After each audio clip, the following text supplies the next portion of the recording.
Stop everything you're doing right now. I mean everything.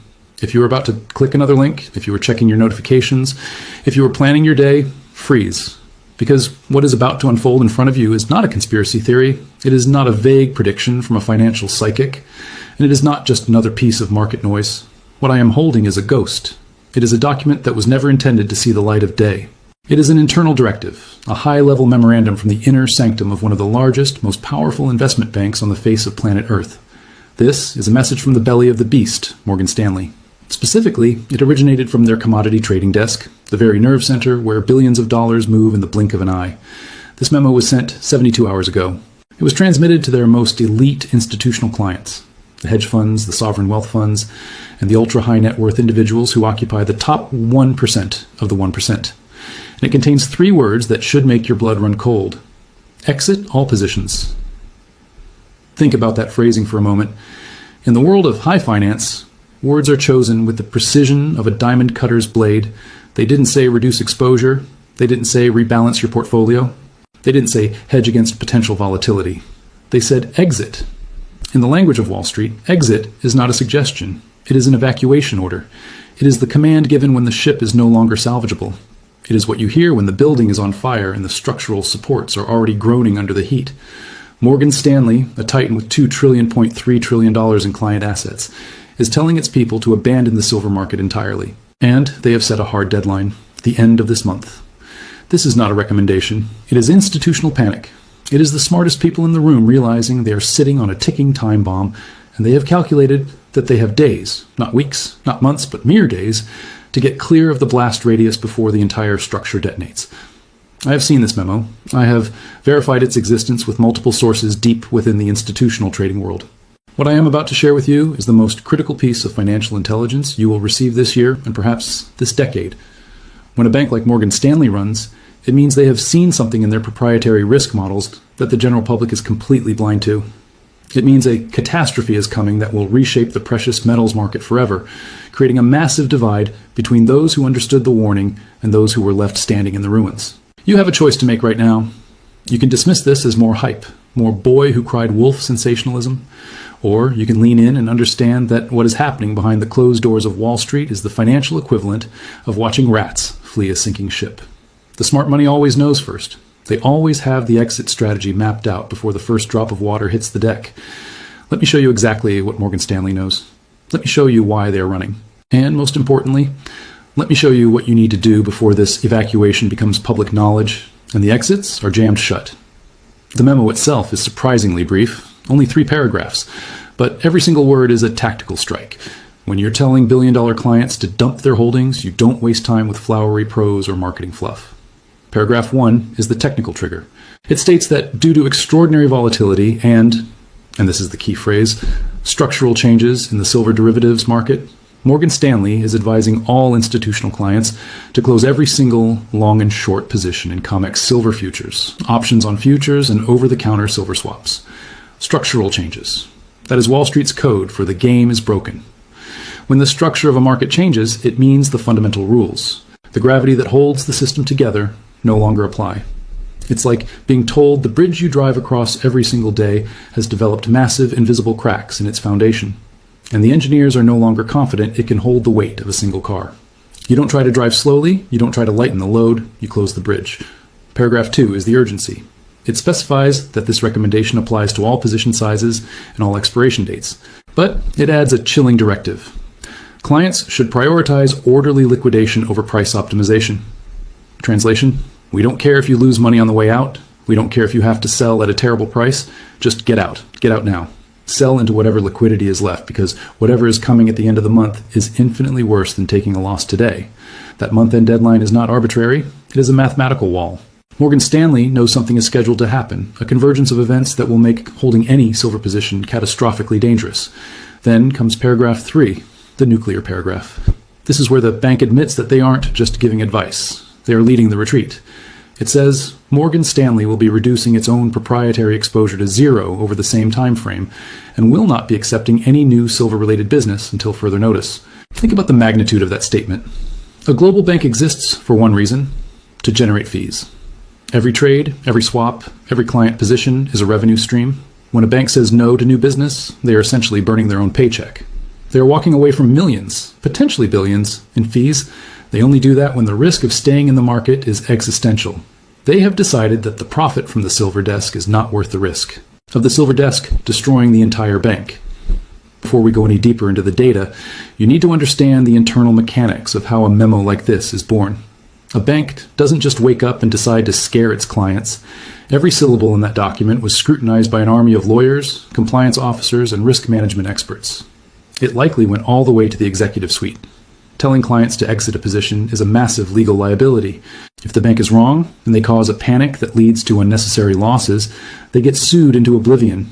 They lose their reputation. They lose their biggest clients. So, the fact that Morgan Stanley was willing to put this in writing tells you that their internal models are screaming. They ran the math. They realized that the risk of being wrong about the warning is significantly smaller than the risk of staying silent. They have determined that there is a high probability of a catastrophic event in the silver market before the month is out. Now, let's talk about what they see that you don't. Morgan Stanley's commodity trading desk has a God-complex view of the market. They see real-time order flow that retail investors can't even imagine. They see what the other giants, JP Morgan, Goldman Sachs, Citibank, are doing in the shadows. They see the actual physical movement of metal because they are active participants in the physical supply chain. They aren't reading news articles and guessing. They are moving millions of ounces of metal across the globe. And right now, their screens are flashing red. They are seeing a perfect storm of 3 simultaneous crises that are converging at this exact moment. The first crisis is inventory depletion, and the numbers are staggering. The COMEX registered silver inventory has plummeted. It has fallen below 32 million ounces. To the average person, 32 million might sound like a lot, but in global finance, it is a drop in the bucket. It is the lowest level we have seen in over a decade, but the absolute number isn't what has Morgan Stanley terrified. It's the velocity of the decline. Just 6 weeks ago, that registered inventory sat at 41 million ounces. That is a loss of 9 million ounces in a month and a half. That averages out to 1.5 million ounces of physical silver vanishing from the vaults every single week. If you do the simple math, at that rate, the registered inventory hits zero in about 21 weeks. But markets don't move in straight lines. They accelerate. In the last 14 days alone, the vault lost 4 million ounces. If that new accelerated rate continues, we are looking at an empty vault in 8 weeks or less. Now, the skeptics will point to the 230 million ounces sitting in the eligible category. They will tell you that metal can be moved into the registered category whenever it's needed. But here is the secret that the big banks know, that eligible metal does not belong to the exchange. It belongs to private institutions, wealthy families, and hedge funds who are using the vaults for secure storage. They have absolutely no obligation to sell that metal. With physical silver premiums skyrocketing in places like Shanghai and London, why would they sell to the COMEX for the paper price? They won't. The eligible metal is frozen. It is not a backup supply. It is a private hoard. This means the registered inventory is the only real buffer the system has, and it is evaporating. The second crisis is the explosion in delivery requests. To understand this, you have to understand the big lie of the silver market. Historically, the silver market is a paper market. For every 1 ounce of real physical silver, there are hundreds of ounces of paper silver trading in futures and options. The system only works because 95% of traders never actually want the metal. They're just betting on the price. They roll their contracts over or settle in cash. Only a tiny fraction ever show up at the vault and say, "Give me my silver." But that ratio is shifting violently. In the last delivery cycle, 9% of the open interest stood for delivery. That is nearly double the historical norm. And the preliminary data for the upcoming month is even more extreme. Some estimates suggest that 12 to 15% of all contract holders are going to demand physical metal. Let's look at the arithmetic of disaster. There are currently roughly 160,000 open contracts for silver. Each contract represents 5,000 ounces. That means there are claims on 800 million ounces of silver floating around in the paper market. If 15% of those people demand their metal, the exchange needs 120 million ounces of physical silver. But remember, there are only 32 million ounces in the registered vault. You cannot deliver 120 million ounces when you only have 32 million. It is mathematically impossible. When that happens, the exchange defaults. They declare force majeure. They tell the buyers, "Sorry, we don't have the metal. Here's some cash instead." But the moment that happens, the illusion is shattered. The paper price becomes meaningless because everyone realizes that the paper doesn't actually represent the metal. The third crisis is the one almost no one in the media is talking about: counterparty risk. Beyond the public exchanges, there is a massive shadow market for silver. Estimates suggest there is between 5 billion and 10 billion ounces of notional silver exposure in these private contracts. Much of this is held by entities that are short. They have sold silver they do not actually own. But as the price of physical silver begins to disconnect from the paper price, these short players are starting to bleed. Morgan Stanley can see this because they are part of the interbank lending network. They can see which other banks are suddenly scrambling for collateral. They see who is drawing down their emergency credit lines. What they are seeing is that several major players in the silver space are facing a liquidity squeeze. If just one of these players fails to meet a margin call, the contagion will spread like wildfire. In a globalized financial system, every bank is tied to every other bank. If Bank A collapses because of a silver short position, Bank B suddenly has a hole in its balance sheet. It's a row of dominoes. Morgan Stanley has looked at the board and realized that the first domino is wobbling. They don't want to be in the room when it falls. They are exiting now so that when the counterparty collapse begins, they are already holding cash. These three crises are not happening in isolation. They are feeding into each other, creating what we call a doom loop. Morgan Stanley's models show that once this loop reaches a certain velocity, it becomes exponential. It starts with the falling inventory. As the public sees the vault levels dropping, they get nervous. They think, if the silver is running out, I better get mine now. So more people demand physical delivery. This drains the vault even faster. As the vault drains, the banks that are short silver realize they are in a trap. They can't find metal to cover their positions, so they start frantically trying to buy silver on the open market. But their buying pressure pushes the price up. As the price goes up, more people want to buy silver to protect their wealth, which drains the inventory further. At the same time, the physical premiums start to explode. When the premium gets high, it tells the world that the paper price is a lie. This causes even more people to abandon the paper markets and demand physical metal. The cycle goes around and around faster and faster until the system simply implodes. Morgan Stanley's data shows that we are already in the acceleration phase of this loop. According to their timeline, the window to exit before the explosion closes at the end of this month. That isn't a guess. It is a mathematical projection of when the stress on the system exceeds the breaking point. To understand why Morgan Stanley is acting with such urgency, you have to look at their institutional memory. They have seen this play out before. In March of 1980, the Hunt brothers had accumulated a massive physical hoard. The price had rocketed from $6 to nearly $50 an ounce. The big banks were caught on the wrong side of that trade and were hemorrhaging money. But what happened? The exchange changed the rules overnight. They went to liquidation-only trading. You could sell, but you weren't allowed to buy. This crashed the price and destroyed the Hunt brothers, but it saved the banks. Morgan Stanley remembers that. They know that when a market breaks, the authorities will step in and change the rules to protect the system. And when the rules change, someone always gets sacrificed. Morgan Stanley wants to make sure it isn't them. Think about 2008. The banks that moved first, the ones that sold their mortgage-backed securities while there was still a market, survived. The ones that waited, like Lehman Brothers, ceased to exist. Morgan Stanley itself almost went under in 2008. They learned the ultimate Wall Street lesson. When you see a systemic risk, you don't wait to be right, you just get out. They saw it again in 2022 with the nickel market. A massive short squeeze sent nickel prices from $20,000 to over $100,000 an hour. The exchange halted trading and actually canceled billions of dollars worth of trades. The people who were winning on the long side had their profits stolen to save the short-selling insiders. Morgan Stanley sees the same warning signs in silver today. They are refusing to be the ones left holding the bag when the exchange inevitably halts trading. If Morgan Stanley knows the system is about to break, why are they telling their clients? The answer is twofold: legal protection and strategic self-interest. First, there's the matter of fiduciary duty. If Morgan Stanley dumps its own positions but stays silent while its clients lose billions, they will get sued. By sending this memo, they are creating a paper trail that says, "We warned you." But second, they need an orderly retreat. If everyone tried to sell everything in a single hour, the market would flash crash instantly.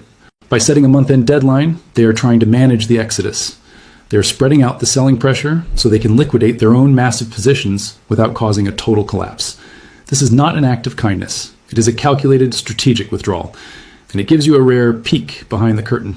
Most retail investors are looking at their trading apps, seeing silver at $30 and thinking everything is normal. They have no idea that the giants are already halfway out the door. By the time the general public realizes the collapse is happening, the exit will be jammed. When Morgan Stanley begins its exit in earnest, it will turn into a tidal wave. To exit all positions, they have to close their long trades and their short trades. When they close their shorts, they have to buy. This will cause sudden, violent spikes in price. When they close their longs, they have to sell. This will cause sudden, violent crashes. These massive swings will trigger stop-loss orders for thousands of retail traders, adding more fuel to the fire. But remember the directive. Prioritize orderly liquidation over price optimization. Morgan Stanley doesn't care if they sell at the top. They just want the positions closed. When the biggest player in the room stops caring about the price, the market structure dissolves. You will see bid-ask spreads that make no sense. A bid of $27 and an ask of $32, a $5 gap. It means the market makers have effectively quit. This is the liquidity death spiral, and we are only weeks away. As we approach the end of the month, you're going to witness the great divergence. Normally, paper silver and physical silver move in lockstep. But in a systemic collapse, that relationship breaks. Because institutions are liquidating paper, you might actually see the spot price drop. But at the same time, the price of a physical silver coin will be staying the same or even rising. The owners of physical metal will see the chaos and they will refuse to sell. This will lead to a situation where the official price is $30, but a dealer will charge you $50. This is why Morgan Stanley is telling its clients to get out of everything. They know that the price is about to become an illusion. If you're holding a paper contract, you're holding a promise that might not be kept. Why is the end of this month the red line that no one is allowed to cross? Inside a titan like Morgan Stanley, it is a moment of total exposure. On the final day of the month, banks must perform mark-to-market accounting. Every single position they hold must be valued and recorded on their official balance sheets. These numbers are then scrutinized by the Federal Reserve and global regulatory bodies. If they are holding massive silver positions that show catastrophic losses, it affects their capital ratios. If their capital ratios drop too low, the bank's credit rating could be slashed. By demanding that all positions be closed before the month ends, Morgan Stanley is performing a balance sheet purge. They want to be able to say, we have zero exposure to the silver crisis. This is also why they are forcing their clients out. If a major client goes bust, the bank is often left holding the bag for the margin debt. By clearing the deck now, the bank is insulating itself from the impending carnage. Right now, you're living in the gaps. The period of time between when the smart money knows disaster is coming and when the public feels it. If you look at the financial news today, what do you see? You see pundits talking about interest rates and employment numbers. This is the illusion of normalcy. But beneath the surface, billion-dollar blocks of silver contracts are being quietly unwound. The mainstream media will not tell you about this memo, because the people who own the media outlets are the same people trying to exit their positions. They need you to keep your money in the system. They need you to be the liquidity that allows them to sell without crashing the price too early. In every major financial collapse, the narrative for the public is always, everything is fine, until the second it isn't. Morgan Stanley isn't waiting for the media to catch up. They are acting on the data, and the data says that the orderly phase of this market is over. So what do you do with this information? You need to stop thinking like a gambler and start thinking like a risk manager. Step 1, identify your exposure. Look at your portfolio. Do you own silver? More importantly, how do you own it? If you have silver in an ETF or an unallocated account, you are holding paper. In a structural change event, paper contracts are the first things to fail. You could wake up to find your silver ETF has been liquidated at a price the exchange dictates. Step 2, the conversion window. You have a window of roughly 3 weeks, maybe less, until the end of the month. Your goal should be to move as much of your paper exposure into physical possession as possible. Yes, you will pay a premium. Right now, it might cost $10 over spot. Don't think with a retail mindset. An institutional mindset says, I would rather pay $40 for something real than $30 for a piece of paper that might be worth $0. Step 3, monitor the red line data. You need to become your own analyst. Check the COMEX Vault inventory report every single day. If you see the registered category drop below 25 million ounces, you are in the danger zone. At that point, an exchange default becomes almost inevitable. Step 4, prepare for bipolar volatility. The paper price is going to behave like a dying star. When they cover shorts, the price will spike. Don't celebrate. When they liquidate longs, the price will crash. Don't panic and sell. If you are holding physical silver, ignore the spot price. The only price that matters is the price it would cost you to replace that silver if you sold it. I know there are people watching this who are still skeptical. You think, banks exit positions all the time. I've heard about a silver squeeze for years and it never happens. That is the skeptic's trap. The belief that because it hasn't happened yet, it never will. But look at the world around you. We saw the nickel market break. We saw the regional banking system tremble. The silver market is one of the smallest and most heavily leveraged in the world. If Morgan Stanley's models are telling them to exit, to abandon a profitable business line, the math has reached a tipping point. What is the risk of being wrong by following their lead? If you buy physical silver and nothing happens, you still own a hard asset. But if Morgan Stanley is right and you stay in paper, you could lose everything. The risk-reward calculation is clear. When the smartest people in the room are running for the door, you get up and you move. While this memo is the trigger, there's a broader geopolitical pressure cooker at play. For decades, the Western banking system used the paper-silver market to suppress the price. But the rest of the world is no longer playing along. In the East, particularly in China and India, there's an insatiable hunger for physical silver. Smart traders are buying silver at the cheap paper price in New York and shipping it to the East to sell at the real price. This is the vacuum that is hollowing out the COMEX vaults. Furthermore, silver is now a critical industrial component for green energy. Solar panels, electric vehicles, and high-tech weaponry all require massive amounts of silver. We are currently in a global structural deficit. You can print 1 trillion paper-silver contracts, but you cannot print a single ounce of silver. Morgan Stanley is exiting because they don't want to be standing in the middle of a failed exchange. We are now entering the final days of the old silver market. You will see the physical supply move from in stock to delayed to sold out. This is the final countdown. If you are holding paper silver, you have a decision to make. If you are holding physical silver, you are already in the lifeboat. Do not let the paper volatility shake you out. The people who hold through this transition will be the ones who possess the purchasing power in the new economy.